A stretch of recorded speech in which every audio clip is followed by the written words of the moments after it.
স্বাগত ভারতীয় জনতা পার্টি।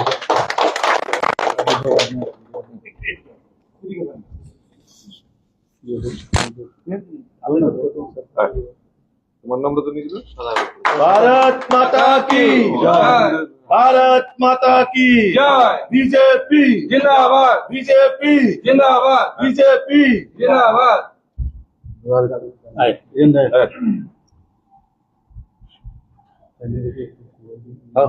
অনন্ত আগে আগে রেফ্লেক্টর ধরে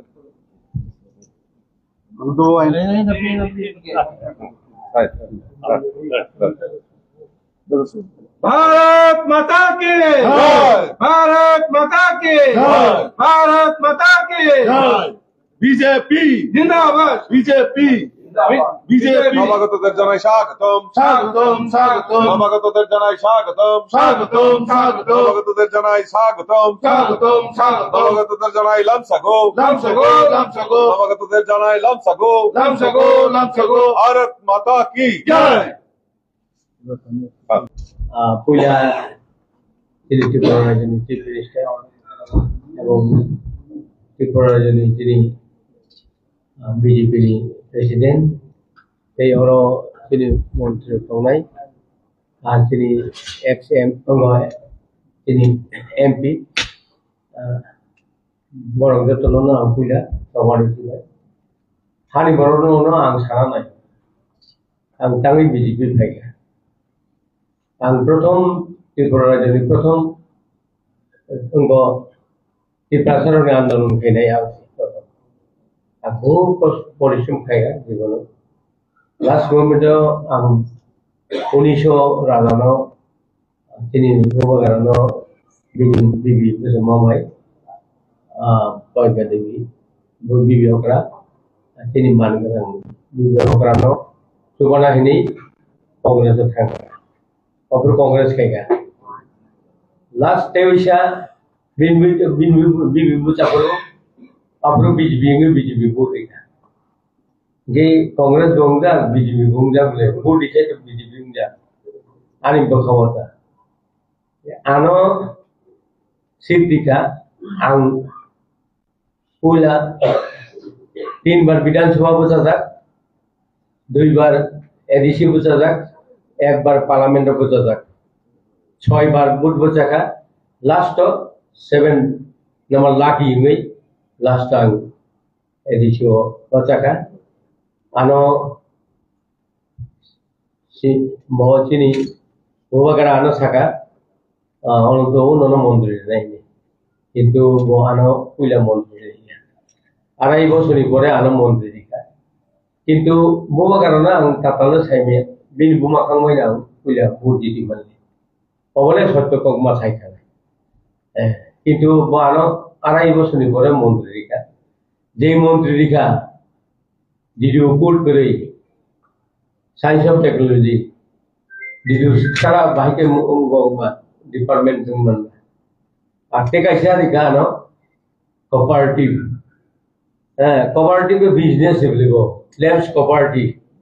Or Bosoro 30 lakh taka Bosoro Riurang. Abova cooperative revenue python.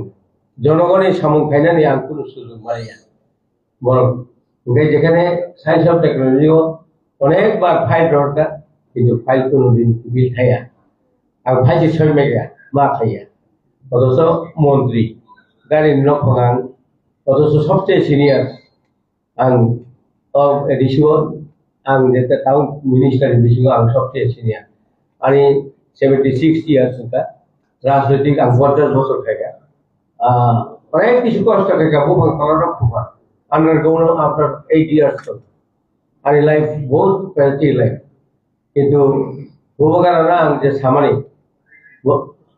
বহু কারণে যেটা আং বিশ্বাস খেমে দিতা আং মনে বারবার থাকা বহু কারণে না আং মনে কক সব নং দেখে পানো আনো কাইসা কাহাম পোস্ট দিলি department Guys, mau anu teri na soya.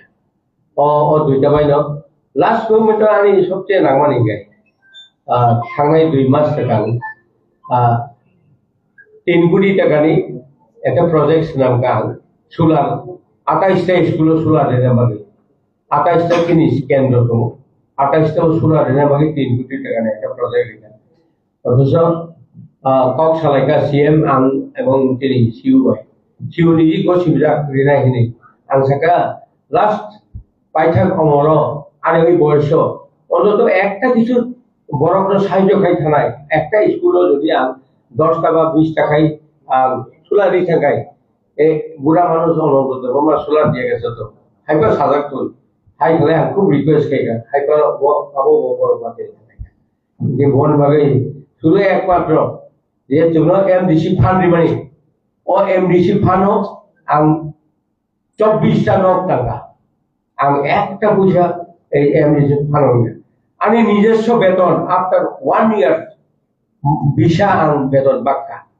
সে আং যখন থাকা লেকচারিকা গরম গরম কে লেকচারিকা এলাকা আং থাকা একটা বছর বেতন চালিয়ে দেয় ডংনি এখন মানে প্রত্যেক জায়গায় শুনি মানে ওটা সব আং রান্না বাক্কা পাইয়া এই একটা বছরই রাং বেতন আং অলরেডি ডিস্ট্রিবিউট হয়ে গেল কৌরিকা হাইজে কো আং তাবুক ছাড়াই এই ইলেকশন গায় 1 লাখ টাকা বেতন মান বলে আং 50,000 বঙ্গ ডিস্ট্রিবিউট খাই 50,000 অবশ্যই কক এলাকা আং যে কাম খাইগা যে পয়সা রেখা এমন কোন এই 50 বছরে এমন কোন এমএলএ এমন কোন মন্ত্রী হ্যাঁ এমডিসি কোনদিন নিজের বেতন স্যালারি লাগিয়া তো বন্ধুগণ আমার এই কথাই মহারাজের কাছে আমার এই অনুরোধ করে আমি মহারাজের প্রার্থী করেছি কিন্তু মহারাজ লাস্ট মোমেন্টে আমাকে সরকারি ছেলে বানাইলো এটা আমার খুব দুঃখ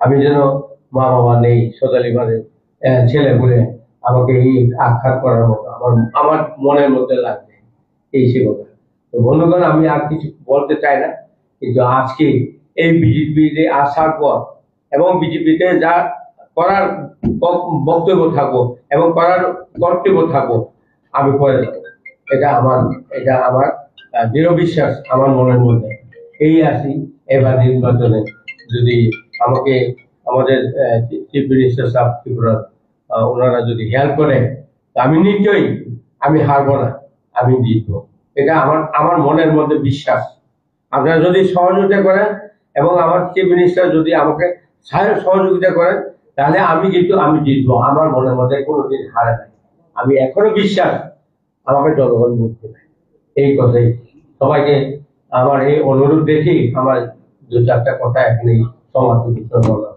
ভাই বন্দে মাতরম বিজেপির সবাইকে নমস্কার যারা এখানে মিডিয়া বন্ধুগণ আছেন আপনাদেরকে আমি সর্বপ্রথম আমার ভালোবাসা এবং সম্মান জানাই নমস্কার জানাই আজকে আমরা তীব্রামথা পার্টির যে নেতৃত্ব যারা লিডার ছিল তিনি বিজেপিতে যোগদান দিয়েছি এই যোগদান সবাই আমাদের সাথে আজকে যোগদান দিয়েছে মাননীয় আমাদের এক্সিকিউটিভ মেম্বার অনন্ত দেববর্মা মহোদয় এবং সাব জোনাল চেয়ারম্যান দশরাম রিয়াং এবং আমাদের ডিস্ট্রিক্ট কমিটি তীব্রামথার যে লিডার তিনি আমাদের রাজেশ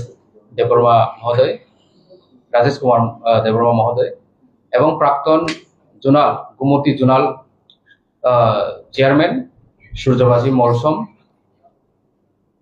এই 5 জন আজকে আমরা যোগদান দিয়েছি এর উদ্দেশ্য হলো আপনারা সবাই জানেন আমরা যে উদ্দেশ্য নিয়ে তীব্রামথা করেছিলাম আন্দোলন করেছিলাম যে রাজ্যে ট্রাইবেল জনজাতি অংশের যে জনগোষ্ঠী সবচেয়ে বেশি বঞ্চিত এবং দুর্গম এলাকায় বসবাস করছে সেই যে জনজাতি ভাই বোনরা আজকের যে ডেটে যেভাবে সাফার করছেন, ওনার জীবনযাপন যেভাবে চলছে সেটা অনেক অনেক পিছিয়ে আছেন। তো আজকে এই যে বর্তমান দিনে আমরা যে চিল্লাচিল্লি করছি, যে একবার টিপ্রাল্যান্ড, একবার গ্রেটার টিপ্রাল্যান্ড, নানা ধরনের যে দাবি নিয়ে, আসল উদ্দেশ্য হলো আমাদের যে ট্রাইবাল জনজাতির যে অংশতে ডেভেলপ করা, উন্নয়ন করা। কিন্তু সেই যে উন্নয়ন কাজ করতে গিয়ে আমরা দেখলাম সবাই শুধু রাজনীতি করছে, রাজনীতির খেলাখেলি করছে। এই যে রাজনীতির খেলাখেলিতে কেউ নাকি পয়সা দিয়ে ডিল করছে, কেউ নাকি নিজের রাজনৈতিক ক্ষমতা নিয়ে ডিল করছে, নানা ধরনের এই যে গোপনের তথ্য দিয়ে আমরা জানতে পেরেছি। তো আমার এটাই একটা প্রশ্ন করতে চাই, আমি একটা এটাই প্রশ্ন করতে চাই, এই যে জনজাতিরা কি শুধু পয়সার মাঝখানে? জনজাতিদের উন্নয়ন কি পয়সার মাঝখানে?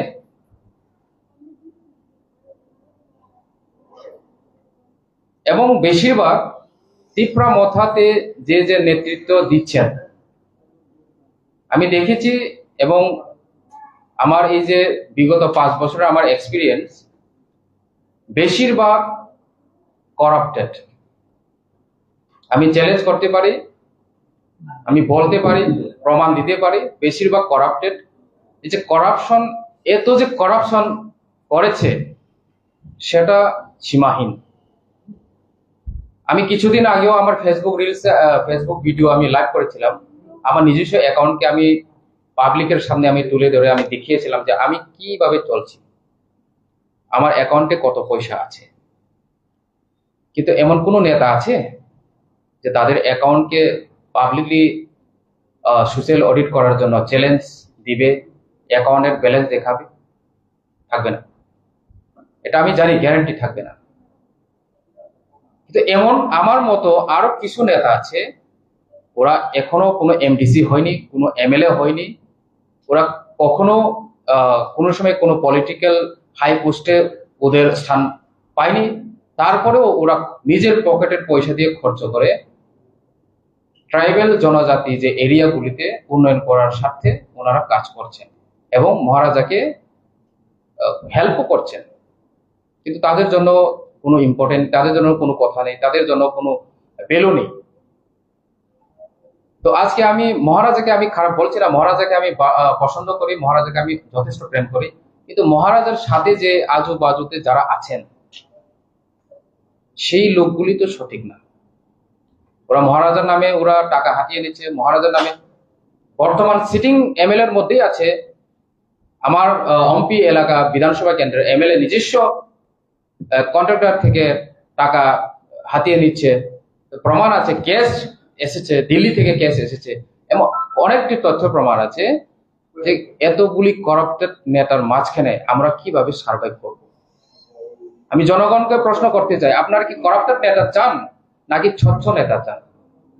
আপনারা কি করাপ্টেড নেতাকে সুযোগ দিতে চান, নাকি যে সত্যি সত্যি কাজ করে, যে সত্যি সত্যি কাজ করার লক্ষ্য নিয়ে ময়দানে নেমেছেন ওর সাথে আপনারা থাকতে চান? অম্পি এলাকাতে অনেক উন্নয়ন কাজ হয়েছে, সেটা আমি টিপ্রা মথার এমডিসির হাসিয়াতে আমি করতে পারিনি। আমার বন্ধু অনেকজন আছে বিজেপিতে, অনেকজন অফিসার আছে, তাদের হেল্পে আমি অনেকগুলি কাজ করার ক্ষেত্রে আমি সম্ভব পেয়েছি। সন্তান এরিয়াতে 2024 লোকসভা নির্বাচনে ভোট বয়কট করেছে, আপনারা সবাই জানেন, দিল্লি পর্যন্ত ভাইরাল হয়েছে। এই যে সন্তানের যে রাস্তা এখন হচ্ছে, কাজ হচ্ছে, আপনারা কি মনে করেন এটা টিপ্রা মথা কাজ করেছে? না, আমি নিজস্ব কাগজ নিয়ে দৌড়ঝাঁপ করেছিলাম, সেই প্রজেক্টে নিয়ে আমি প্রপোজাল পাঠিয়েছিলাম ডিএম এর মাধ্যমে, এবং চিফ সেক্রেটারির অফিস পর্যন্ত আমি নিজে দৌড়ঝাঁপ করেছিলাম। সেই কাজটা বুথ বয়কট হওয়ার পরও স্যাংশন করে আজকে আমরা কাজ পেয়েছি, কাজ করার সুযোগ পেয়েছি, উন্নয়ন করার কাজ পেয়েছি। আজকে রাজ্যে বিজেপি সরকার বলতো আমাদেরকে ভোট দেয়নি, কেন আমরা কাজ করব? কেন ওই এলাকাতে আমরা উন্নয়ন করবো, অথচ ওই এলাকা লোক ভোট বয়কট করেছে, কাউকে ভোট দেয়নি গত লোকসভা নির্বাচনে। কিন্তু আমি নিজস্ব এসে দৌড়ঝাঁপ করে রিকোয়েস্ট করে ওই কাজটা স্যাংশন করে আজকে এই কাজগুলি কন্টিনিউ চলছে। তো এটাই হলো যে আমি দেখতে পেলাম যে তিপ্রামথা এবং বিজেপিতে কি তফাৎ। কিন্তু আমি বিশ্বাস করি তিপ্রামথা থাকা এবং বিজেপিতে থাকা একই, কারণ তিপ্রামথাতে আমাদের মহারাজা লিড করছেন এবং আমাদের বিজেপিতে রাজকুমারী আছেন, উনি বিজেপির এমপি আছেন।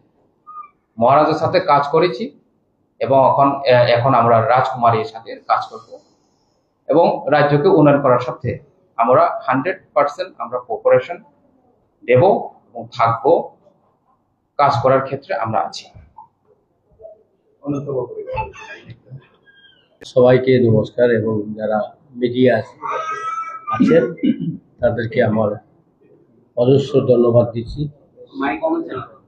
এবং আমাদের এখানে আজকে আমার সামনে আছে আমাদের এমডিসি সদাগর কলেজ এবং Rajesh district president ex Rajendra Barma এবং জজিরাম রিয়াল, আর এখানে যারা আছে সবাইকে আমার ধন্যবাদ দিচ্ছি। আজকে বিজেপিতে কেন আসলো, কি কারণে, এই কথা আমাকে জিজ্ঞেস করল। আমার কথা হলো এটাই, আমার লাইফে বহু পরিশ্রম করেছে। আমি 50 বছরের আগে 50 বছরের কাছাকাছি আমি রাজনীতি করেছি, বহু পরিশ্রম করেছে লাইফে। তারপর একদিন হঠাৎ করে 2019-এ আমার মন চাচ্ছিল না, আমি আইপিএফটির ভাইস প্রেসিডেন্ট ছিল, তখন প্রেসিডেন্ট ছিল মিস্টার এনসি দেববর্মা, আমি ভাইস প্রেসিডেন্ট ছিল। তো আমাকে মহারাজ বলছিল যে আপনি এখন পার্টির ভাইস প্রেসিডেন্ট, অথচ পার্টি সরকারে আছে, আপনি কি করে আসবেন? আমি একদিন ওনাকে বলার পরেও উনি বিশ্বাস করছিলেন না। তখন আমি ওনার কাছে 8 তারিখে, যেদিন নির্বাচনের আগে 8 তারিখে যখন আমি আমার ডিজিগনেশন লেটার এনসি দেবকে পাঠানো হয়, তারপরে মহারাজ আমাকে বিশ্বাস করলো। তারপরে মহারাজের বাড়িতে আমি 9 তারিখে প্রেস কনফারেন্স করেছে, কেন আমি আসলাম আইপিএফটি পার্টি ছেড়ে, এইগুলি আমাকে জিজ্ঞেস করলো। তো আজকে আমার কথা হলো এটি, মহারাজকে আমি কোনোদিন খারাপ বলতে পারবো না, আর ওনার কথা আমি বলতেও পারবো না। আমি 7 বার নির্বাচনের পরে জিতা হয়েছে, আমি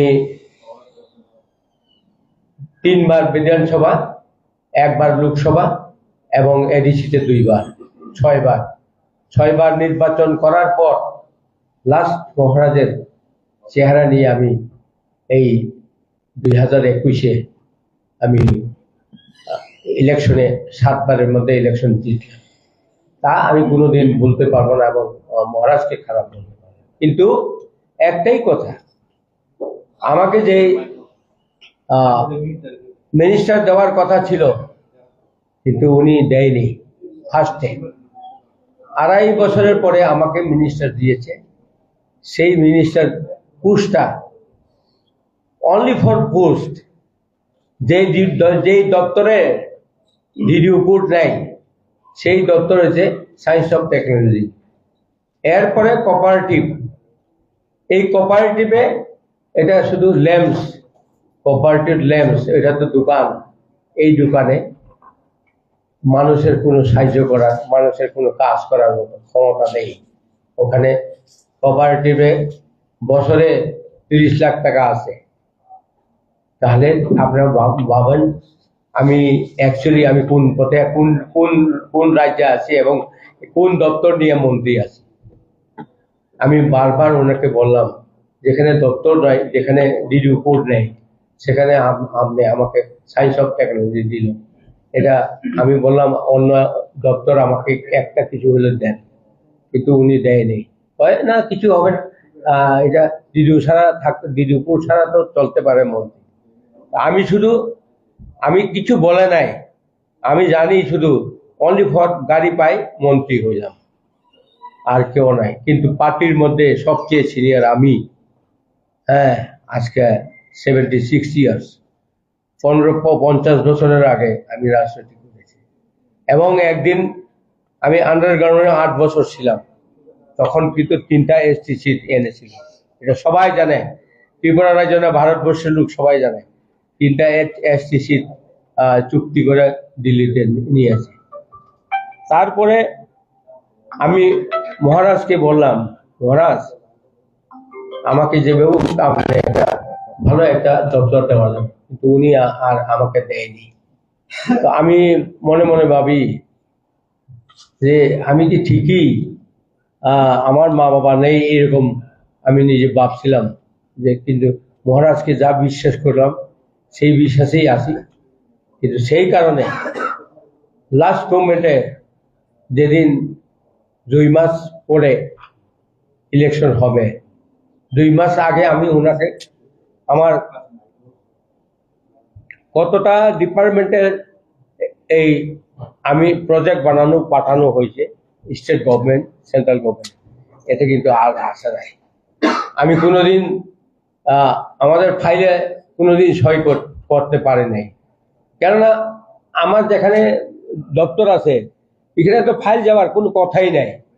হ্যাঁ, ল্যাম্পসে তো দোকানটা এটা বিজনেস করে, হ্যাঁ, এখানে কি ফাইল থাকবে? আর যেখানে ডিডিউপুর নেই সেখানে সায়েন্স অফ টেকনোলজিতে আমাকে দিয়েছে। আমি বারবার বললাম, মহারাজ এভাবে কি করে হয়? ওনাকে বলার পরেও উনি আমাকে দেয়নি। লাস্ট 3 মাস আগে, নির্বাচনের ঘোষণার 3 মাস আগে, আমি আমার সিইও এবং সিএম এর চেম্বারে কথা বললাম যে আমাকেও একটা কিছু, এতদিন আমি এই 2.5 বছর মন্ত্রী হলাম, শুধু একমাত্র এমডিসি ফান্ড দিয়েই চললাম, কিন্তু আমার দপ্তরের কাজটা আমি একটাও পাইলাম না। আমি বললাম 3 কোটি টাকার একটা প্রজেক্ট করা আছে। আচ্ছা, ঠিক আছে, আমি যে প্রজেক্ট করেছে এই প্রজেক্টে তারা টাকা দিতে রাজি না। তারপরে আমিও মানলাম ঠিকই আর হবে না, এই কথা নিয়ে আমি সমাপ্তি করলাম। সবাইকে আমার এই সাংবাদিক ভাইদেরকে আমার ধন্যবাদ দিয়ে আমার এই 2-4টা কথা এখানেই সমাপ্তি ঘোষণা করলাম।